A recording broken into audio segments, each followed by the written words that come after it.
ലക്ഷദ്വീപിലെ പെൺകുട്ടികളെ ഞങ്ങൾ കേരളക്കാർക്ക് കല്യാണം കഴിക്കാനുള്ള എന്തെങ്കിലും വകുപ്പ് അങ്ങനെ എന്തെങ്കിലും സ്കീം ഉണ്ടോ?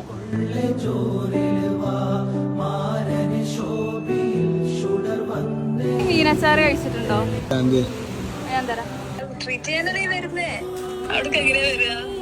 അവിടേക്ക് എങ്ങനെ വരാന്ന് വെച്ച് കഴിഞ്ഞാല് അപ്പൊ ഹായ് പറഞ്ഞേക്കെന്തായാലും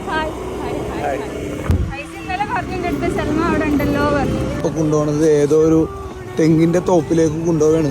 ഇത് അടിപൊളി വഴികളാട്ടോ. എന്തായാലും ആര് ഇതാ നിന്റെ വീട്? സൈഡില് കടല്, സിത്തുന്റെ വീട്. ഇതാണ് നമ്മുടെ സിത്താരുടെ വീട്. നോക്കട്ടെ, ദ്വീപിലെ പെൺകുട്ടികളെ ഞങ്ങൾ കേരളക്കാർക്ക് കല്യാണം കഴിക്കാനുള്ള എന്തെങ്കിലും വകുപ്പ് അങ്ങനെ എന്തെങ്കിലും സ്കീം ഉണ്ടോ? പൈസ ഒന്നും വേണ്ട, അതല്ല പെൺകുട്ടികളെ കെട്ടിച്ചുവിടുവാന്ന് വെച്ചാ അതെ സമ്മതിക്കാനല്ലേ? ഇവിടെ ഈ കടൽ ക്ഷോഭൊക്കെ ഉണ്ടാവുമ്പോ ഇങ്ങനെ വീട്ടിലൊക്കെ ഇങ്ങനെ വരും സംഭവം.